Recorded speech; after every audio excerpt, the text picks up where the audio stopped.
There we go. In the name of our Creator, Redeemer, and Sustainer. Amen. Good morning. So this morning we are going to do our next problematic passage. This deals with the hardening of Pharaoh's heart, and specifically the last plague. And so the question is, what do you believe? Do you believe people have a choice? Do you believe they don't? Do you believe in free will or predestination? Do you believe in choice? Do you believe in fate? And so I ask you, why did you take the paper? And why did you keep doing that? When I was in high school, we had a choir fundraising thing where we had to sell chocolate bars. And the guy who came in to tell us how to do it was, of course, a salesman. And he walked in and he ripped a piece of paper and he gave it to a bunch of kids. And he said, the first rule whenever you're trying to sell these things is hand someone the brochure. Because as soon as you hand them the brochure, it's very human to just take that brochure and to start looking through it, and you're halfway there to selling them some chocolate. Right? Did I trick you? Did I compel you? Right? This story in Exodus doesn't let you off the hook, because at the heart of this passage, or the problem with the passage, is a question of agency. Did Pharaoh have agency? And if he did or didn't, how does that affect his culpability in what happens? And I chose this last example of God hardening Pharaoh's heart because it leads directly to the death of an innocent, the firstborn. Right? God's wrath, God's plague is not just poured out on people in general or society, in the form of boils or frogs or gnats or all these other plagues that you might kind of remember from Sunday school or the Cecil B. DeMille movies. But specifically, it's a punishment on an individual with specificity we haven't seen in the other plagues. So Pharaoh's going to let him go, and instead God hardens his heart. Doesn't it seem that God is the one who's culpable for these deaths? And therein lies the problem with the problematic passage, because most of us don't like that very much. So how do we get into this passage? How do we begin to unpack it? So just refresh your memory real quick. If you weren't here last week, if you weren't online last week, there are kind of three steps to the process that I try to go through. Looking at the page and diegetically, its meaning and significance. Diegetic means just what is there in the text without any attempts at interpretation or understanding. Basically describing what's there. It's actually a very old term, but it's used mostly now in movies. So in the movie The Birds, there's no music in that entire movie until Tippi Hedren sits down and plays the piano. It's a very famous scene. That's diegetic music. It's in the movie, right? Whereas Indiana Jones, when he jumps on the train and pulls out his gun and shoots a guy, and you hear dun dun dun dun dun dun, right? Indiana Jones doesn't hear that music. We hear that music. That's non-diegetic music. Okay? So we're going to look diegetically just what is there. And then the meaning is sort of a little bit of an academic process. How do we understand the basic meaning? This often ties into authorial intent or editorial intent or revision intent. How do these things go from oral to written? What are the different, I talked about the layer cake. How are they influenced theologically? How are they influenced by the history of the text, right?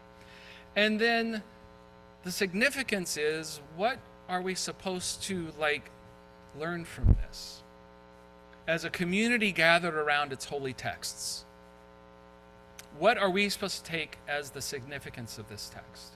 Not perhaps individually, but also as a community, and not just a contemporary community, but a community throughout time and space that has lived in and with and through these texts. Okay, which is a different exercise than the academic, and very often splits meaning and significance. So, diegetically, just usually means kind of summarizing what's in the story. Moses prophesies God's proclamation to Pharaoh. goes to Pharaoh. Around midnight, I will go through Egypt and kill every firstborn son, from the rulers to the slaves and even the livestock. Your officials will then come and beg us to leave, and we will. Moses then leaves the court angry. God tells Moses that Pharaoh will not listen, so that God can multiply his wonders throughout the land. God hardens Pharaoh's heart so that he will not let the Israelites leave. It's just a quick summary of what we just read. Okay? Now, as I said before, this is the final plague. This is the 10th out of the 10. You might remember some of the others. Now turns to blood. There are gnats, there are frogs, there are boils, there's hail, there's darkness, all this stuff. But the hardening of Pharaoh's heart actually doesn't start here. It goes way back to the very beginning of Moses' story. When Moses sees the burning bush and goes to the burning bush, and God says, I'm going to send you to Egypt and set my people free. There is this passage early on in chapter 4 where God says, and the Lord said to Moses, when you go back to Egypt, see that you perform before Pharaoh all the wonders that I have put in your power, but I will harden his heart so that he will not let my people go. Then you will say to Pharaoh, thus says the Lord, Israel, my firstborn son, I said to you, let my son go that he may serve me, but you refused to let him go. Now I will kill your firstborn son. Okay? So this is many chapters before. Chapter 4 is where we're at. Later on, Moses goes through some other stuff. When he gets to Egypt, he's about to go in to see Pharaoh. He goes in, and he says, we get this passage. Moses gets to Egypt.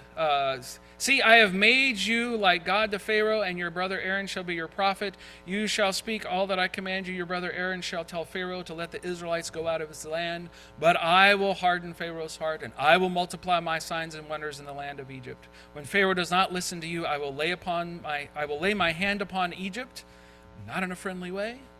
Bring my Israelites company by company in acts of great judgment, that Egypt will know that I am the Lord when I stretch out my hand against Egypt and bring the Israelites out from among them. So this is latent in the story from the beginning. It's woven into this story. And I think diegetically, as the story progresses, right, there is a sense of what's going on in Pharaoh's heart. Because we don't really get the hardening of the heart until the sixth plague, the boils, where it says God hardened Pharaoh's heart. Before that, Pharaoh hardens his heart, and then we get this nice passive use of the phrase for the third and the fifth plague, where it says Pharaoh's heart was hardened. So you got Pharaoh hardened his heart, first couple plagues, and then when they do the snakes, which aren't a plague, the staff turns into a snake. Remember that story? So Pharaoh hardened his heart. Later on, Pharaoh's heart was hardened. By whom, you ask? Well, it's not clear. And then we get God hardened Pharaoh's heart. See? Like that. Right? So it isn't just one thing going on here. And that's a little bit of context, because when it comes to the meaning, right, sometimes people who see the Bible, and therefore this story, as a kind of oracular revelation of the heart of God, but they don't want God to come off as a tyrant, right, forcing someone to do something and then blaming them for it, or punishing other people for it. They'll say, well, Pharaoh kind of started this, and God just kind of kept him on it.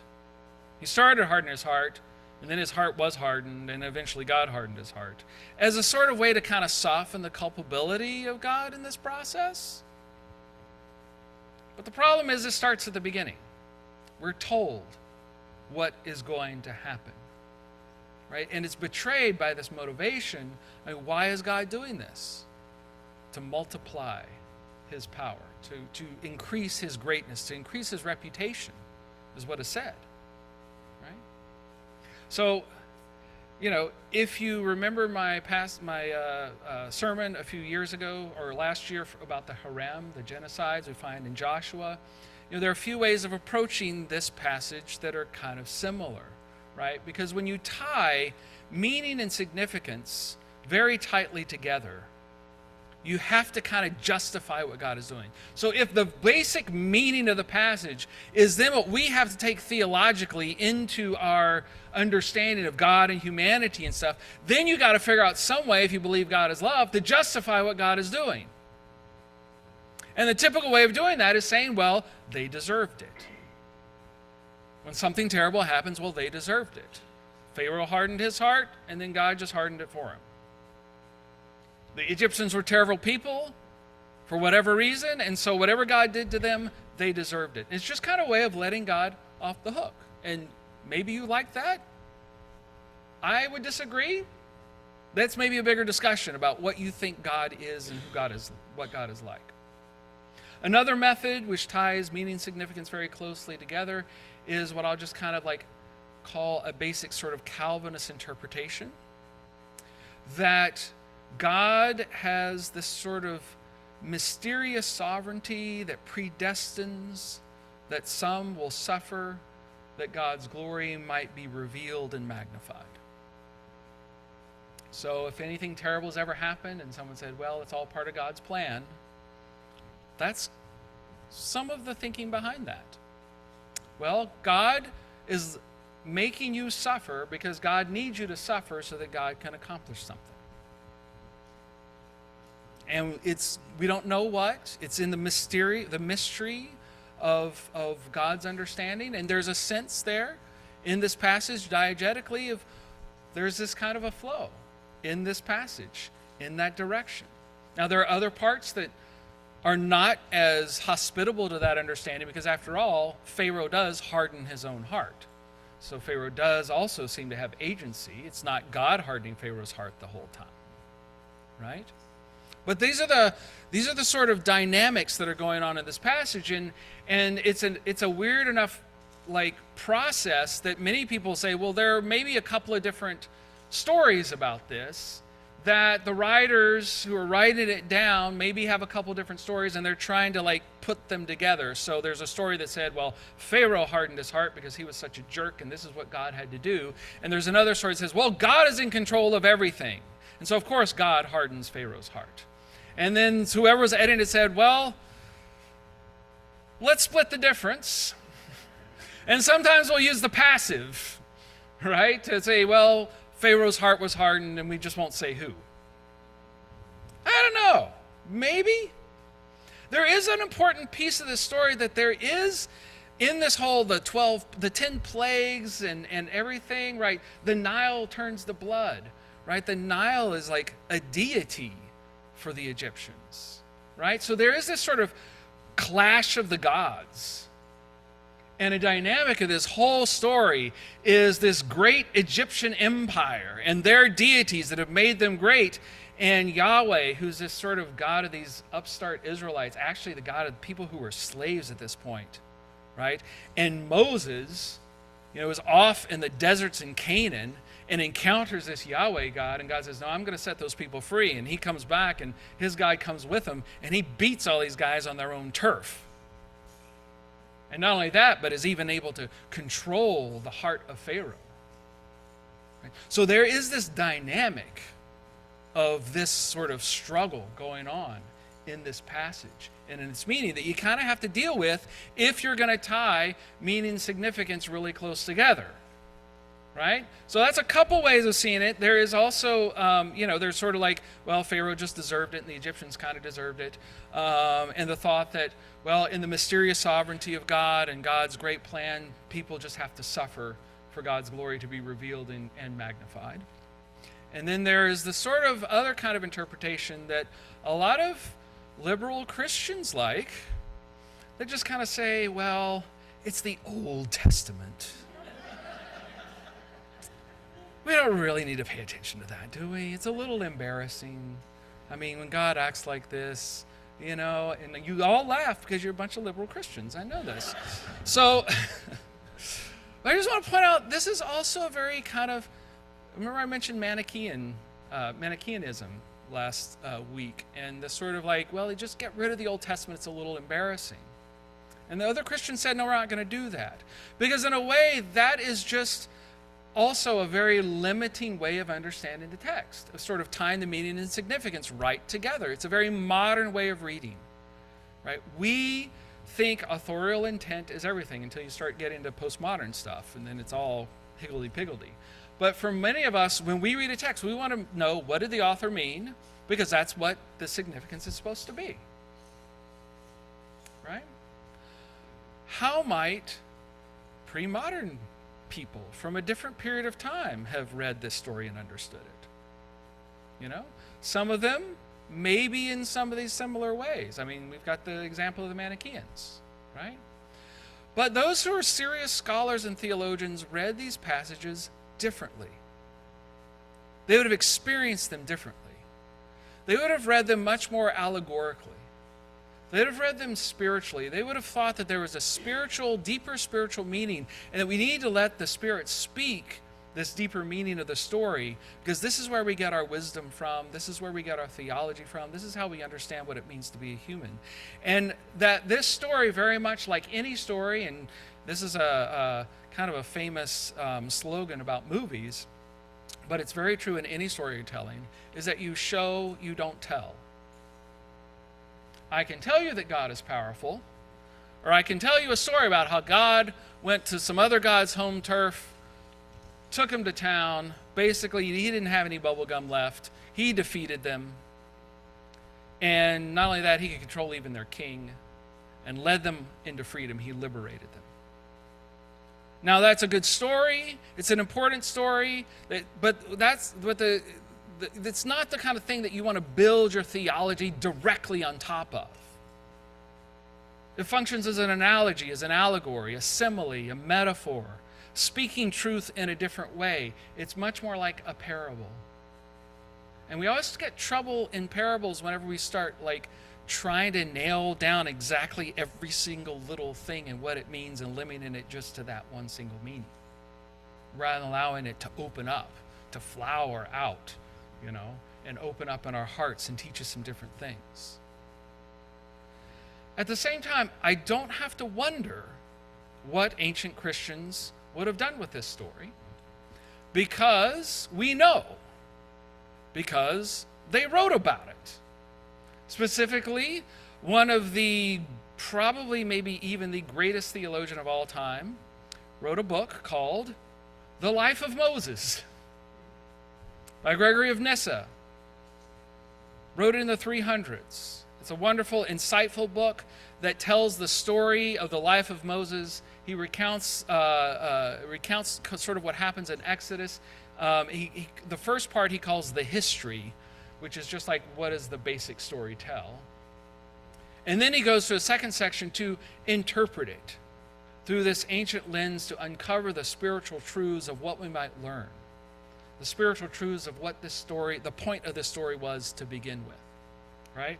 So when he looks at Pharaoh's character, he picks up on the second plague, the frogs.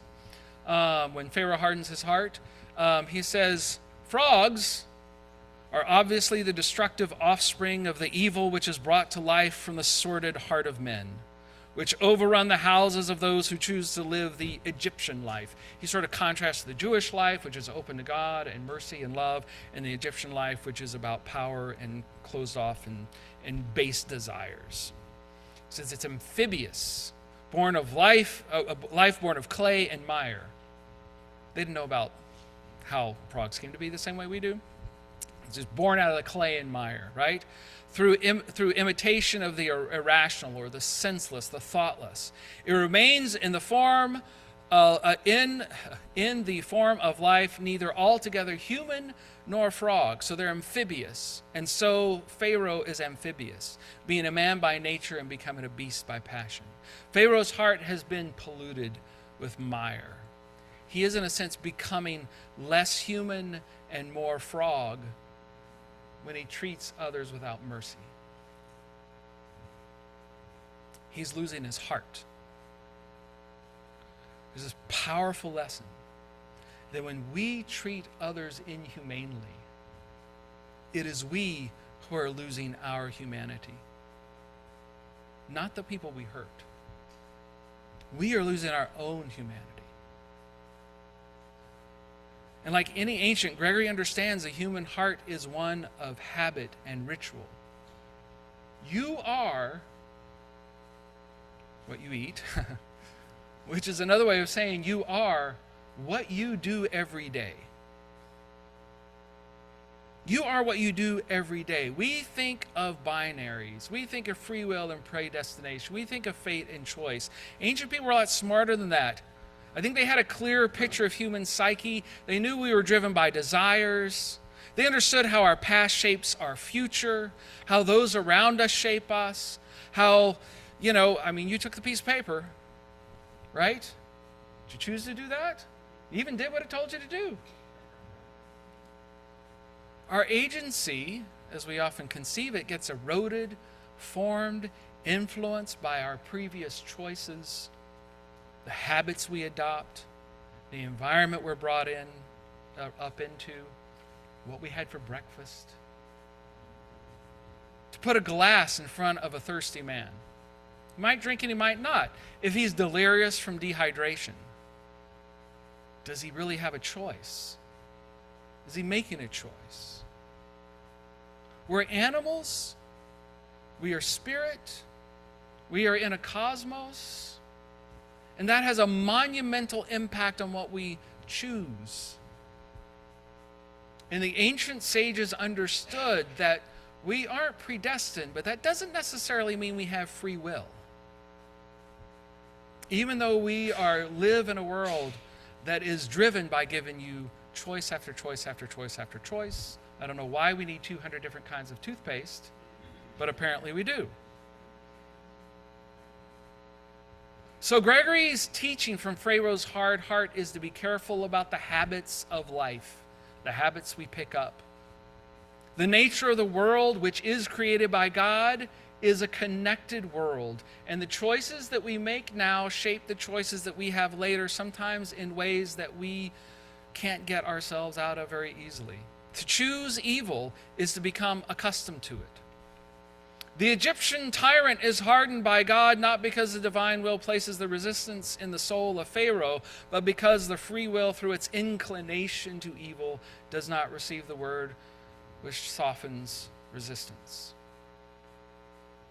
Be careful of the wisdom you listen to. Be careful how you shape your life. You are creating inclinations. You create slopes. You create ruts. You may end up with a froggish mind, a dehumanized heart which will not relent to softening. Let us not draw the conclusion that these distresses upon those who deserve them came directly from God, but rather let us observe that each person makes their own plagues, when through their own will they incline toward these painful experiences. So what does he do with the death of the firstborn? Well, he starts off, and this is a little bit long. How would a concept worthy of God be preserved in the description of what happened if one looked only to the history, to only what is described there?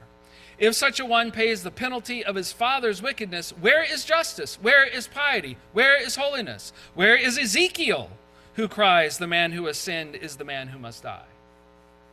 Why is the firstborn dying when the one who sinned is not?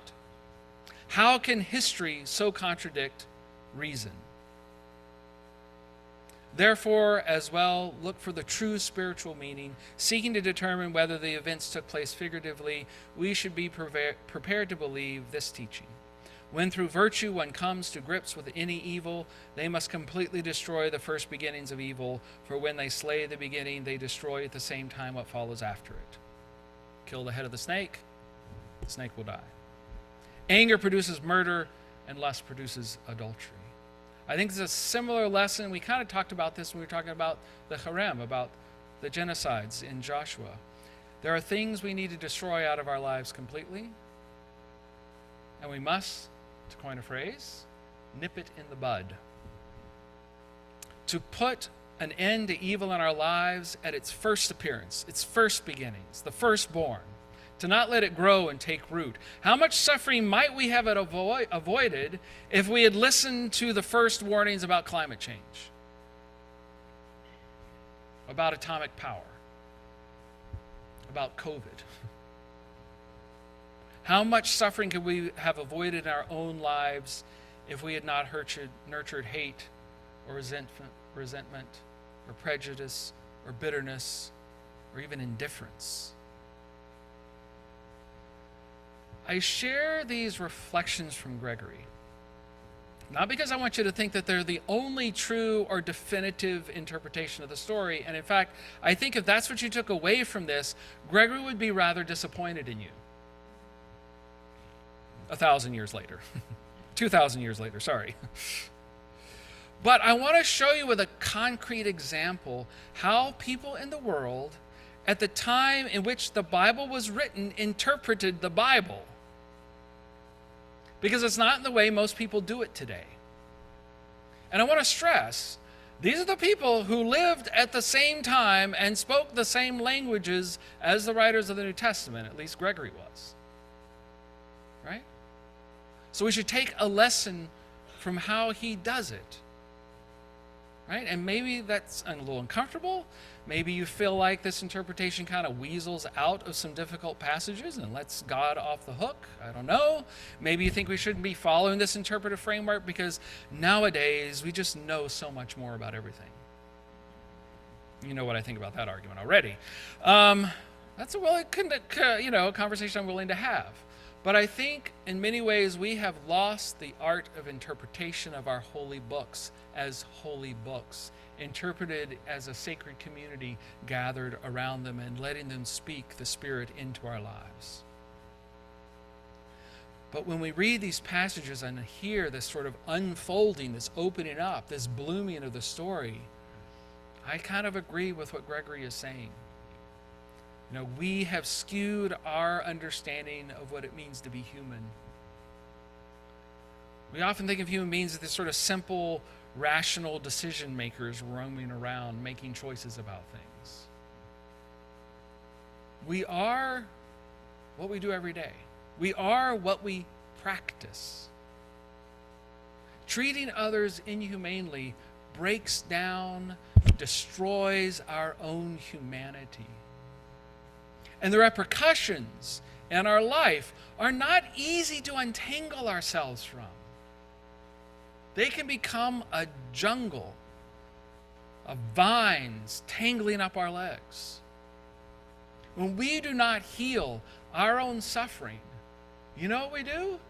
We inflict it on others. We pick up the chains that bind us and beat the snot out of each other. We become like the man who built his house on sand. Remember that?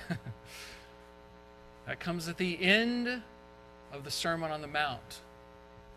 So if you want to know what it's like to build your house on sand, you need to read the whole Sermon on the Mount, where it says, "Blessed are those who are merciful. Blessed are those who are peacemakers. Love your enemies. Don't worry about tomorrow. Ask, seek." The house that was built on sand, like any other house, was not built in a single day, but over many, many days. When we build our house on a rock, it also will take many, many days. Compassion, dignity for every person and every creature of God, including ourselves. Love, delight, gratitude. Softening our hearts and letting them be transformed by the suffering of others. That is how we build our house on a rock, so that we know the wind and the storms will not blow it down. Amen.